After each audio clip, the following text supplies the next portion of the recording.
नमस्कार मित्रों, desire point channel के इस नए वीडियो लेक्चर में मैं हूं अमित दुबे और आज के इस वीडियो लेक्चर में हम कक्षा 10 के इंग्लिश प्रोज के सेकंड चैप्टर जिसका नाम अ लेटर टू गॉड है उसके कंप्रीहेंशंस का अध्ययन करेंगे। यह वीडियो बहुत ज़्यादा लॉजिकल और बहुत ज़्यादा इजी होने वाला है और ये मेरा प्रॉमिस है कि जब ये वीडियो ख़त्म होगा तो आपके लिए कंप्रीहेंशन करना बहुत ज़्यादा ईजी हो जाएगा। कंप्रीहेंशन करने के लिए सबसे पहले इम्पॉर्टेंट चीज़ ये है कि आपने इसके हिंदी टेक्स्ट का अध्ययन किया हो। अगर आपने अभी तक इसके हिंदी टेक्स्ट का अध्ययन नहीं किया है तो आप हमारे चैनल की क्लास 10th की इंग्लिश रीडर वाली प्लेलिस्ट में जाइए और वहाँ पर जाकर आपको कक्षा 10 के इंग्लिश रीडर के सभी चैप्टर मिल जाएंगे। आप अ लेटर टू गॉड वाले अध्याय का हिंदी टेक्स्ट का अध्ययन करके उसके पश्चात इस वीडियो पर आइए। देखिए, सबसे पहली बात क्या होती है, read the following passage and answer the questions given below. Passage को पढ़ना है और पैसेज को पढ़ के नीचे लिखे प्रश्नों का उत्तर देना है। बोर्ड में इस तरह के प्रश्न आने के चांसेस बहुत ज़्यादा होते हैं, ठीक है। हर बार पूछा जाता है पैसेज, तो हर बार आता है। देखिए, सबसे पहले पैसेज को मार्क कर लेते हैं। जैसे द हाउस से कम फॉर डिनर तक है, वहाँ पर बोर्ड में आपको तो ये पूरा का पूरा लिखा हुआ मिलेगा, लेकिन अपनी बुक में हम मार्क कर लेते हैं कि द हाउस से कम फॉर डिनर तक। तो देखिए, ये है द हाउस और उसके बाद यहाँ पर कम फॉर डिनर, यानी ये यहाँ से लेकर सिर्फ यहाँ तक इतने में ही प्रश्न बना बना के पूछा है। तो पहला प्रश्न देखते हैं क्या है इसका। सबसे पहला प्रश्न पूछता है कि write the name of the lesson from which the passage has been selected. जहाँ से ये पैसेज लिया गया है उस अध्याय का नाम लिखिए। हु इज़ इट्स ऑथर, और इसके लेखक कौन है। देखिए, एक तरीका आप हमेशा याद रखिए, पहले से चौथे पार्ट तक यानी 1, 2, 3, 4 पार्ट तक आप सभी अध्यायों के और उनके लेखकों के नाम याद कर डालिए एक तरफ से, ठीक है। 5 और 6 नहीं याद होगा तो भी चलेगा, ठीक। अभी याद कर लीजिए, बाद में तरीका जब बताऊंगा, मैं तैयारी करवाऊंगा तब बताऊंगा कि ऐसा क्यों कर रहा हूँ। ये चीज़ देखिए हर बार आता है, मतलब हर कहीं ना कहीं से पूछ ही लेता है कि उस अध्याय का नाम लिखिए और उसके लेखक का नाम लिखिए। तो इसको लिखने का तरीका बहुत ज़्यादा इजी होता है, बस आप एक बार याद कर लीजिए। देखिए, हमने इसके आंसर को लिख लिया है कि सबसे पहला आंसर है कि the above passage has been taken from the lesson.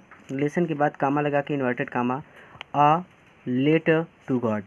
ध्यान रखने वाली बात यह है कि ए भी कैपिटल में होगा, लेटर का यल भी कैपिटल में होगा, टू भी कैपिटल में होगा और गॉड तो हर जगह कैपिटल में होगा ही। उसके बाद कामा लगा यानी फुल स्टॉप लगाइए। फिर उसके बाद the writer of this lesson is GL fuels. इतना हर जगह पर यूज करेंगे आप, यानी जैसे कोई और अध्याय आ गया तो बस यहाँ पे अध्याय का नाम बदल दे रहा है और यहाँ पे लेखक का नाम बदल देना है, बाकी सारी लाइनें सेम रहेंगी, ठीक। तो इसे रट डालिए एकदम अच्छे से, बढ़िया ढंग से। अगला क्वेश्चन देखते हैं कि which house is referred to in these lines. इन लाइनों में किस घर के बारे में बताया गया है। तो यहाँ पे तो ये बहुत ज़्यादा आसान है कि Lencho's house is referred to in these line. एक ही घर था और वो घर किसका था, लेंचो का था। अपोस्ट्रॉफी यस है, लेंचो का हाउस घर, इसका मतलब होगा लेंचो का घर is referred into these lines, ठीक है। आगे, where was the house situated. ज़्यादातर ये सिचुएटेड के स्थान पे लोकेटेड मिलता है। शॉर्ट आंसर टाइप क्वेश्चंस में ऐसे प्रश्न मिल जाएंगे, इसलिए इसका आंसर क्या हो जाएगा, कहाँ पर था वहाँ घर। The house was situated located, यानी सिचुएटेड के स्थान पे अगर लोकेटेड मिल जाए तो आप लोकेटेड भी लिख सकते हैं, कोई दिक्कत नहीं है, ठीक है। दोनों में से कोई एक लिखना है। तो the house was situated on the top of a low hill. ये सारे प्रश्न आपको कैसे देने हैं, कैसे आंसर देने हैं इनके, ये यहाँ से देखिए, the house the only one in the entire valley sat on the crest of a low hill. तो यही चीज़ हमने लिखा है ना, देखिए, the house was situated on the top of a low hill, ये क्रीस्ट यानी वही चोटी ऑफ अ लो हिल, ठीक। यहीं से यहाँ तक, यानी इसी में देख करके हमें उत्तर बनाना है, ठीक। मैं ये मान के चल रहा हूँ कि आपने इंचेंटेड पूल के कंप्रीहेंशंस का अध्ययन किया है, उसके बाद आप इस वीडियो पर आए हैं। अगर नहीं किया तो इंचेंटेड पूल का अध्ययन भी कर लीजिएगा, ठीक है, तो आपको आइडिया हो जाएगा। अब आगे चलते हैं, अगला प्रश्न क्या पूछ रहा है। देखिए, what could you see from the house, यानी घर से आप क्या देख सकते थे, यानी घर से आपको क्या क्या चीज़ें दिखाई देती थी। ये देखिए कैसे है, फ्रॉम हीज हाइट यानी घर की ऊंचाई से one could see the river and the field of ripe corn dotted with the flower that always promise a good harvest. तो यही चीज़ हमने लिखी है। देखिए कि from the height of the house यानी घर की ऊंचाई से, यू कुड सी यू के स्थान पे आप वन भी लिख सकते हैं। वन का मतलब हो जाएगा कोई भी। यू कुड मतलब तुम या फिर आप देख सकते हैं। सी द रिवर नदी को, and the field of ripe corn dotted with flowers. ठीक है, इजी है ना, बहुत आसान है। यहाँ पे पूछता है what do the words entire and crest means. Entire मतलब संपूर्ण होता है, क्रिस्ट मतलब होता है चोटी। इस चीज़ को समझ लीजिएगा, यानी इन सब के सिनोनिम्स लिखने होते हैं। इनका एक तरीका मैं आपको और बताता हूँ। ये जो ग्लोसरी दी जाती है, यहाँ पर अगर आप एंटायर देखिए, ये एंटायर लिखा है पूर्णतः यानी पूरी, और यहाँ पे होता है टोटल होल। आप इन दोनों में से कोई एक लिख सकते हैं। क्रिस्ट मतलब पहाड़ी या चोटी होता है, जिसको हम लिख सकते हैं पीक। तो ये चीज़ कराया गया है यहाँ पर, इंटायर, टोटल, होल या फिर क्रिस्ट में से पीक। ठीक है, यानी इंटायर का मतलब भी पूरा होता है और टोटल का मतलब भी पूरा होता है। क्रिस्ट मतलब भी चोटी होती है और पीक मतलब भी चोटी ही होती है। समझ में आया सिनोनिम। ए कंप्लीट हो गया। B these are not rain drops said to his sons, या फिर the man went frozen pearls but suddenly a strong watch filled with sadness. ये पूरा एक में ही आ जाएगा। यहाँ से यहाँ तक ढूंढ लेते हैं पहले पैसेज। वहाँ पर बोर्ड में तो आपको दिया रहेगा, लेकिन बुक में हमें ढूंढना पड़ता है। ये देखिए यहाँ है, these are not rain drops falling from the sky, और ये ख़त्म होता है middle of the field and said to his sons. यानी यहाँ से यहाँ तक बस इतने में ही से प्रश्न बना के आपसे पूछेगा, और इतने में ही देख करके आपको उत्तर लिख देना है। हमेशा एक बात याद रखिए, कंप्रीहेंशंस करना बहुत ज़्यादा ईजी होता है। बस क्वेश्चन को पकड़िए और अपने हिसाब से लिख दीजिए इसकी सहायता से। बस हमें एक बात ध्यान रखनी होती है कि सेंटेंस का जो टेंस है वो सही होना चाहिए। सेकेंड पैसेज जो है, उसका पहला क्वेश्चन है write the title of the lesson from which the above noted passage has been taken. तो वही बात है कि अध्याय का नाम लिखिए जहाँ से ये पैसेज लिया गया है। Who is the writer of this lesson, और इस अध्याय के लेखक कौन है। यानी यही पहला वाला आंसर यहाँ पे भी चिपका दिया जाएगा आराम से। हर बार कई तरह से घुमा घुमा के पूछेगा, लेकिन आपको सिर्फ एक ही चीज़ उसी तरह से लिख देनी है जैसे हमने आपको बता दिया है। यानी आंसर सीधा सीधा हो जाएगा कि the above passage has been taken from the lesson a letter to God, the writer of this lesson is real Fuentes. हमने टाइम बचाने के लिए पहले से लिख लिया है। ठीक है, अगर अभी लिखने चलेंगे तो बहुत ज़्यादा लंबा वीडियो हो जाएगा। Second question, identify the person who said the following. यानी उस व्यक्ति को बताना है, यानी किसने कहा, ये चीज़ें किसने कही। It's really getting bad now, अब ये बुरा हो रहा है। I hope it passes quickly, मैं उम्मीद करता हूँ कि ये जल्दी बीत जाए। What is he talking about, और वो किसके बारे में बात कर रहा है। यानी किसने कहा और किसके बारे में कहा। तो भाई जाहिर सी बात है, कौन कह रहा है, लेंचो कह रहा है। किसके बारे में कह रहा है, ओलों के बारे में कह रहा है। तो हम इसको लिख देंगे, the person is Lencho, he is talking about hailstones. देखिए यहाँ पे लेंचो के बाद फुल स्टॉप लग जाएगा। ठीक है, he is talking about hailstones. Third question है why did he look satisfied. Satisfied मतलब होता है संतुष्ट। तो वहाँ संतुष्ट क्यों लग रहा था, अर्थात लेंचो संतुष्ट क्यों लग रहा था। तो इसका आसान सा आंसर है कि Lencho looked satisfied on account of rain which his cornfield badly needed. यानी जब बरसात होने लगी तो वो संतुष्ट हो गया, क्योंकि उसके फसल के खेतों को यानी कॉर्न फील्ड को हल्की बारिश की बहुत ज़्यादा आवश्यकता थी। फोर्थ क्वेश्चन है कि out of the following 5 statements, in 5 statements में से यानी इन 5 कथनों में से ओनली 2 आर ट्रू, केवल 2 सत्य हैं।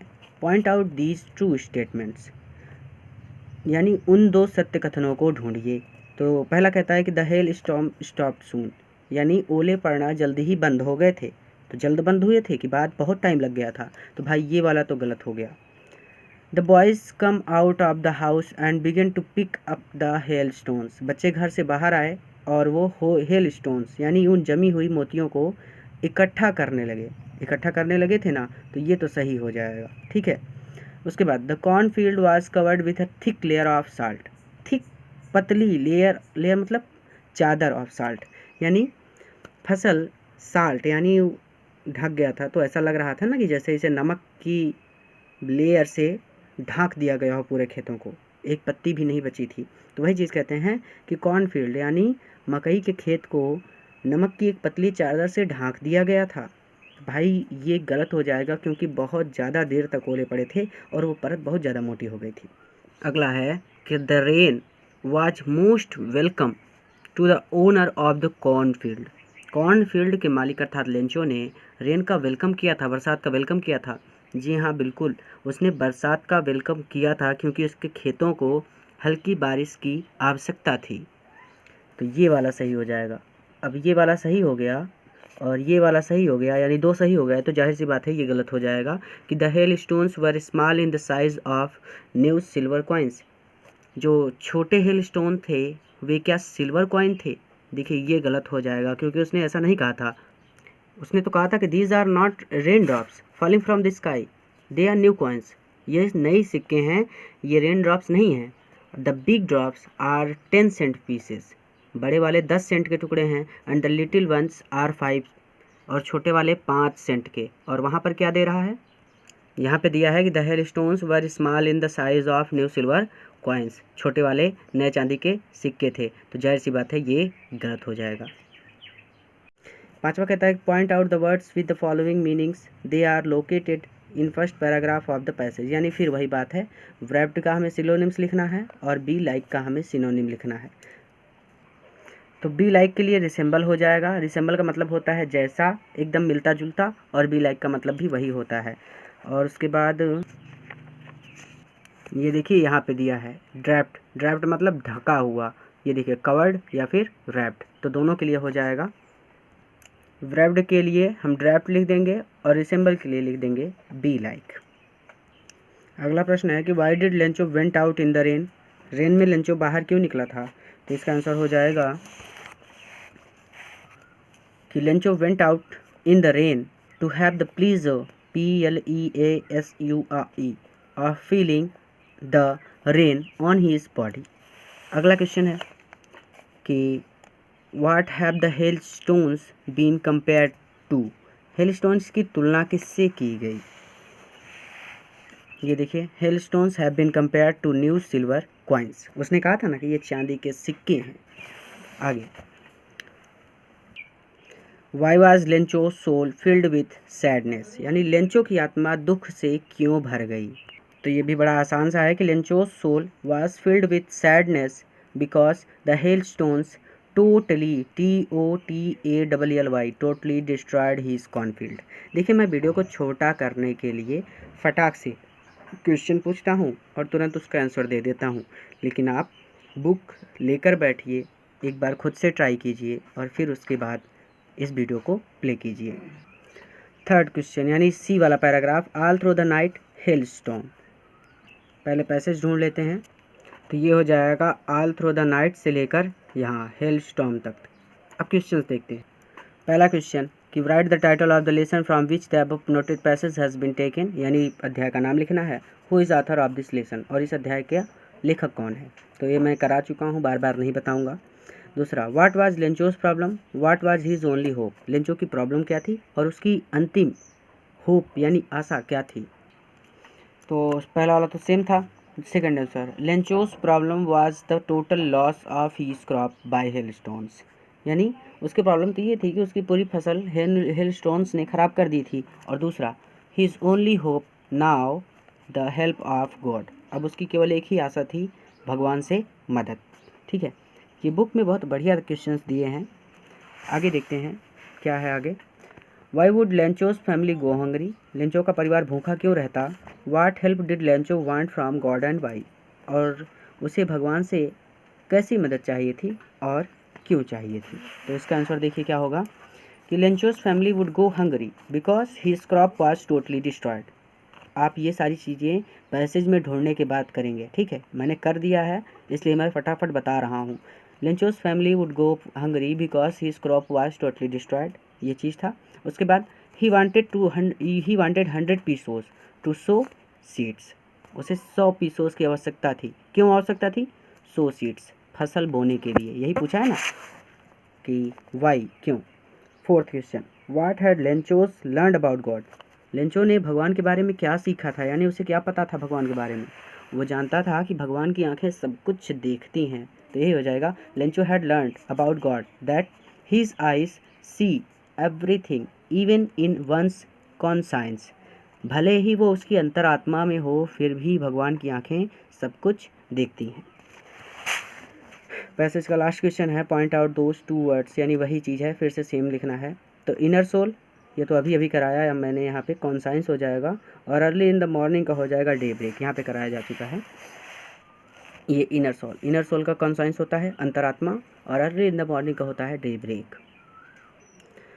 चौथा passage, it was impossible for him counted the money. अब बार बार पैसेज नहीं ढूंढूंगा, ठीक है, अब आप अपनी बुक में ढूंढिए, उसके बाद देखिए। पहला वाला तो वही है, write the title of the lesson from which the above noted passage has been taken, who is the author of this lesson. चलिए ढूंढ ही देता हूँ आपके लिए पैसेज। देखिए, इट वाज इम्पॉसिबल से काउंटेड द मनी तक है। ये देखिए, it was impossible for him से लेकर काउंटेड द मनी तक, ठीक है, यानी यहाँ से सिर्फ यहाँ तक। स्क्रीनशॉट ले लीजिए अगर आपके पास बुक नहीं है तो। अब देखेंगे क्वेश्चन, तो पहला क्वेश्चन का आंसर वही हो जाएगा जो सबका पहला है, यानी पहला वाला सबका सेम है। उसके बाद who was collecting 100 pesos and why, 100 pesos कौन कलेक्ट कर रहा था और क्यों कलेक्ट कर रहा था। तो भाई ये तो बड़ा इजी है कि the post master was collecting the 100 pesos to send to Lencho. ये कहा ना कि सॉरी ये चीज़, ये पीसोस एंड वाई क्यों कलेक्ट कर रहा था, क्योंकि उसे लेंचो के पास वो पैसे भेजने थे। तो the post master was collecting the 100 pesos to send to Lencho. Third question कि how much money was put in the envelope, who was the envelope address to. देखिए यहाँ पे पूछ रहा है कि कितनी मनी एनवेलप में रखी गई थी, और अभी वो मनी बताई नहीं गई है उस पैसेज में। पैसेज को जाके पढ़ लीजिए, स्क्रीनशॉट तो ले ही लिया होगा अगर बुक नहीं है तो अभी मनी नहीं बताई गई है। ये हम जानते हैं कि उसे जितना पैसा मिला था, यानी 70 पीसोस मिले थे, हमें ये पता है, लेकिन अभी उसमें पैसेज में नहीं बताई गई है, तो हम ये चीज़ नहीं लिखेंगे। हम इसे इस तरह से लिखेंगे कि the post master put a little more than 50 pesos, 50 pesos से ज़्यादा रखा था इन द एनवेलप, ठीक है। ये नहीं लिखेंगे कि 70 पीसोस रखा था। The envelope was address to Lencho, और वो एनवेलप किसके पास भेजा गया था, लेंचो के पास। आसान है। फोर्थ पे चलते हैं, what had Lencho's learn about God, sorry ये है fourth. Why did Lencho go to the post office next day, Lencho अगले दिन पोस्ट ऑफिस क्यों गया। व्हाट हैपेंड देयर, वहाँ पर क्या हुआ। वाई वाज ही एंग्री, और वो गुस्सा क्यों हो गया। तो ये हो जाएगा फोर्थ क्वेश्चन का आंसर कि the next day Lencho went to the post office to ask if there was a letter for him. ये पहला वाला हो गया, ठीक है, कि वो क्यों गया था। वो गया था क्योंकि वो पता कर पाए कि उसके लिए कोई लेटर आया है कि नहीं। उसके बाद the post man handed him a letter, और उसे पोस्ट मास्टर, वहाँ पर क्या हुआ, उसे एक पोस्टमैन ने उसे एक लेटर दिया। उसके बाद he become angry because the money was short, वहाँ इसलिए गुस्सा हो गया क्योंकि मनी कम थी, पूरी मनी नहीं थी, जितना उसने मांगा था उतना नहीं मिला उसे। फिर वही है फेथ, फेथ का मतलब बिलीव होता है, डिलीवर्ड मतलब हैंडेड होता है। आराम से आप देख सकते हैं, यहाँ पर मैंने कर दिया है, आप पैसेज में देख लीजिएगा। फेथ, फेथ के लिए आप ट्रस्ट लिख सकते हैं, बिलीफ लिख सकते हैं, कुछ भी लिख सकते हैं। डिलीवर्ड के लिए आप हैंडेड लिख सकते हैं, हैंड ओवर करना भी लिख सकते हैं, जो आप लिखना चाहे लिख सकते हैं। पैसेज है ई वाला, लेंचो सोड नॉट द, उसके बाद बंच ऑफ क्रूक्स। पैसेज ढूंढ लेते हैं, यहाँ से हो जाएगा कि लेंचो सोड से लेकर बंच ऑफ क्रूक्स तक, ये यानी यहाँ से लेकर यहाँ तक, सिर्फ इतना पैसेज है। एक बार पढ़ लीजिए, फिर उसके बाद क्वेश्चन आंसर पर आइए। इसका भी पहला वाला सेम है, write the name of the lesson from which the passage has been selected, who is the author, ठीक है, ये कर लीजिएगा, ये वाला सबका पहला सेम है। उसके बाद why did Lencho not show any surprise, यानी लेंचो जब पत्र पाया तो, यानी देखिए when he found the money in the letter, जब लेंचो को पत्र में पैसे मिले तो वो थोड़ा सा भी सरप्राइज क्यों नहीं हुआ। ये तो जाहिर सी बात है भाई, क्योंकि उसको बहुत ज़्यादा विश्वास था भगवान में कि भगवान उसकी मदद करेंगे। तो यही है जाएगा कि ड्यू टू हिज कॉन्फिडेंस, अपने विश्वास के कारण, Lencho did not show any surprise on seeing the money, Lencho पैसों को देखकर थोड़ा सा भी सरप्राइज्ड नहीं हुआ। उसके बाद third question, Y did Lencho become angry, तो अभी कराया मैंने कि लेंचो क्यों गुस्सा हो गया था, तो इसका वही था कि पैसे कम पाया था इसीलिए। अभी ये डी वाले पैसेज में आपका कराया गया ये कि he became angry because the money was short. अगला वाला कि why did Lencho write to God again, उसने भगवान को दोबारा पत्र क्यों लिखा। Why did he not want to the money to be send by mail, और वो क्यों नहीं चाहता था कि मनी को मेल के माध्यम से भेजा जाए। ये तो मैंने सोचा था कि आपके लिए होमवर्क रखूँगा, इसलिए मैंने एक बार होमवर्क भी लिख दिया था, लेकिन थोड़ा सा हार्ड होने की वजह से मैंने सोचा प्रॉब्लम ना हो आपको, इसलिए मैंने इसको करा दिया है कि Lencho brought to God to send him the rest of money. ठीक है, इसलिए लिखा था ना। उसके बाद उसने क्यों रिक्वेस्ट की, Lencho requested God not to send money through mail because the post office employees were a bunch of crooks. ठीक है। फिफ्थ है लोकेट द टू वर्ड्स, वही है सेम कि उसकी सिनोनिम लिखनी है। फेथ का भी मैंने करा दिया आपके, बिलीफ। और डिसऑनेस्ट के लिए, डिसऑनेस्ट पीपल के लिए होता है क्रूक, यहाँ पे मैंने कराया है। आप देख सकते हैं कि डिसऑनेस्ट पीपल के लिए क्रूक्स, और अभी फेथ के लिए तो मैंने करा ही दिया। अगला क्वेश्चन इसका है कि why did Lencho ask for paper and ink, उसने पेपर और इंक क्यों मांगी। How did he affix stamp on the envelope, और उसने एनवेलप पर स्टैम्प को कैसे चिपकाया था। ये भी बड़ा आसान सा है, 6 हो जाएगा। Lencho ask for paper and ink to write a letter to God, यहाँ पे लेटर है, पत्र लिखने के लिए उसने पेपर और इंक मांगी थी। और उसके बाद ही लिक्ड, उसने उसे चाटा था द स्टैम्प को, एंड एफिक्स्ड, और इसे चिपका दिया, it to on the envelope पर, with a blow of his fist, एक मुट्ठी मारकर। यानी उसने एनवेलप को चाट कर अपनी मुट्ठी की मदद से उसे लिफाफे पर चिपका दिया था। आपने टेक्स्ट का अध्ययन किया होगा तो ये लाइन आपको समझ में आ रही होगी। या फिर लास्ट है, so in order to seek word as a signature God. Passage ढूंढते हैं। पैसेज ये वाला है, सो इन ऑर्डर से लेकर सिग्नेचर गॉड तक। पैसेज पढ़ लीजिए फिर उस पर आइए। पहला क्वेश्चन है कि write the name of the lesson, उसके बाद who is the author of this lesson, तो ये वाला तो सेम ही है। उसके बाद सेकंड क्वेश्चन है कि what did the post master do, post master ने क्या किया, in order to shake the writer's faith in God, भगवान में राइटर का विश्वास बनाए रखने के लिए पोस्ट मास्टर ने क्या किया था। तो पोस्ट मास्टर ने, देखिए यहाँ पे आंसर हो जाएगा कि the post master decided to answer the letter address to God in order not to seek the writer's faith in God, यानी भगवान में उसका विश्वास बनाए रखने के लिए उसने उसका उत्तर देने का निश्चय किया था।